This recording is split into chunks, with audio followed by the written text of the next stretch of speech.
Hey guys, welcome back to my channel. Today I wanted to talk to you guys about the Jawbreakers comic book and its upcoming completion date.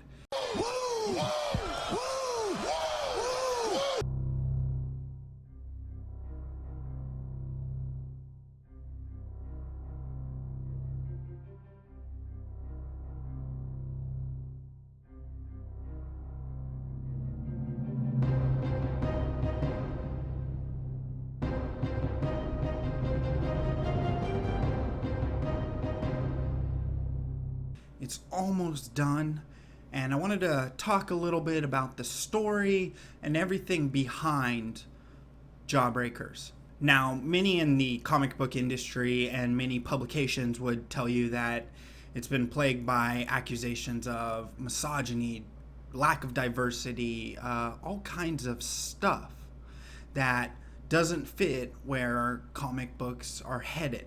Well, at least comic books that are mainstream and, quote unquote, diverse. Richard Meyer, John Malin, Brett R. Smith, the creators of this book, have really been hit by the industry with accusations, all kinds of bullshit, to be quite honest. There seems to be this mindset that this book is being put out by someone who is racist and misogynistic and hate-filled. But it's not.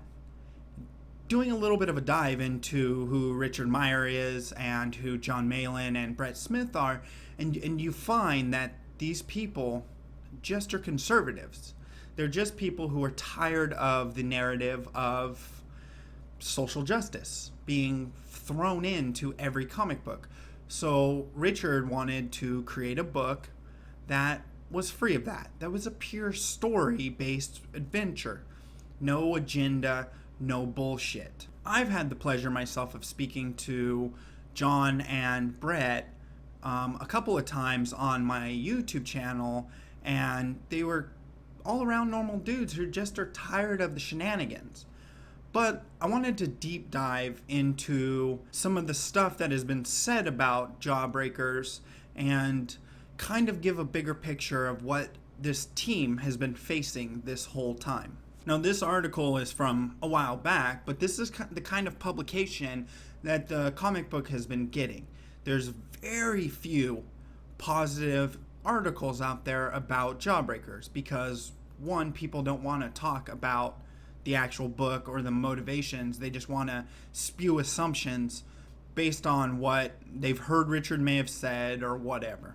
This article starts out, indie comic book Jawbreakers canceled due to ComicsGate links.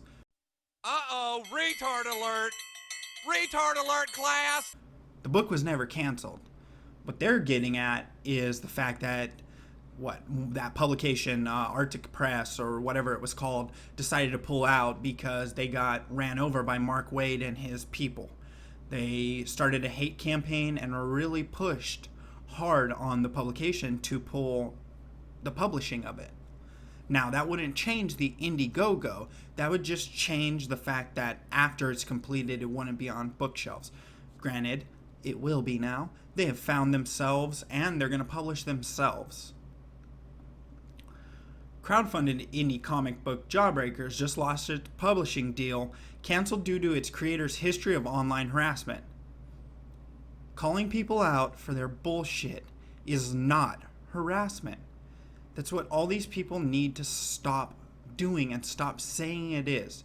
Richard does not harass people by any means of actual harassment. Calling people out for their shitty work, that's criticism. It's the latest chapter in the burgeoning ComicsGate saga following in the steps of Gamergate. Why does everything have to be called Gamergate? You fucking idiots. While Jawbreakers was a team effort, like most comics, artist John Malin, Brett R. Smith attracted less attention than writer Richard C Meyer. He's better known as an online shit stirrer, using the pseudonym Diversity in Comics to rail against, you guessed it, diversity in the comics book industry. Wrong. Wrong, wrong, wrong. You're wrong. You're wrong. It's so wrong. Wrong, wrong, wrong, wrong. Wrong, wrong, wrong, wrong. He uses it because They're pushing a narrative of diversity, but you can't have conservatism. You can't be a white male these days. You have to fit into some checkbox of diversity. Unlike Gamergate, which framed itself as a campaign for ethics in game journalism while predominantly attacking female game developers and critics, we're not even going to get into their bullshit here. That's a load of shit. ComicsGate is more straightforward. It's a community of people who believe that comics, that is, mainstream action superhero comics like Marvel and DC, have become too progressive. And they have. I mean, when you're changing common characters to fit a narrative, they've become too progressive. Did I just hear someone use a microaggression? As Asher Elberine explained in the Daily Beast's extensive ComicsGate profile last month, this overlaps with the recent uptick in harassment against women, people of color, and preserved SJWs in the industry. There is not an uptick, it's just people are tired of it. This right here, they always love to bring that up. The dark roast.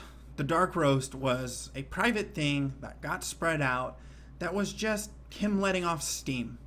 Get over it. So, but anyways, this kind of goes to show what kind of shit the comic book has gotten. Let's see. After nasty attacks from BuzzFeed and the Daily Diversity and Comic Triumphs, that's actually a good article by Bounding Into Comics. No thanks. And here's another one. Call them monsters of alt-right comics or just call them monsters. Either way, comics, Twitter's, fucking whoever wrote this article needs to fucking learn how to write and edit their shit. Latest infighting has generated publicity for a crowdfunded comic called Jawbreakers Lost Soul by Richard Meyer, John Malin, and Brett Smith, with the variant covered by Uncle Ethan. If any of these names sound familiar, then congratulations, you no doubt wandered into the swamp that is ComicGate. The internet clutch that believes a cabal of progressives have ruined comics with their insistence on intersexual representation. So, the whole point of ComicsGate is to get just stories. This is the kind of shit you're seeing everywhere. ComicsGate and the movement is not about hatred. It's not about anything like that. It's about not pushing your narratives onto people just because you think they need to hear it. It's okay to have diverse characters. But when you take common core characters and turn them into whatever the hell you want to turn them into, this is what you get. You're going to have people who are pissed off at you and don't want to put up with your shit. Now, Ethan and a bunch of fans put out a video, and I already made a video on that, talking about who the leader of ComicsGate is. And you know what? Hey, it wasn't just white people.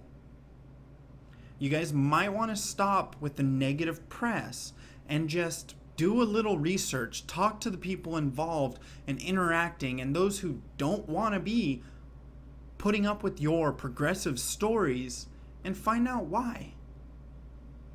Jawbreakers is set to finish very soon. This is going to be an amazing book. I myself have pledged. This is not a sponsored video. This is just me talking about something I really enjoy and look forward to many editions in the future. I hope that anyone who catches this video gives it a look, looks at the art and the story for what it is. A great action story drawn by two amazing artists. And that's it. That's all that we should care about, is good art and good story. Thanks for watching, guys. Make sure to go check out the link to the Indiegogo I will be putting down below in the description. If you like comic book news, gaming, even commentary, social and political commentary, then you found the right channel. Throw a subscription on the channel and turn those notifications on. I will see you guys soon.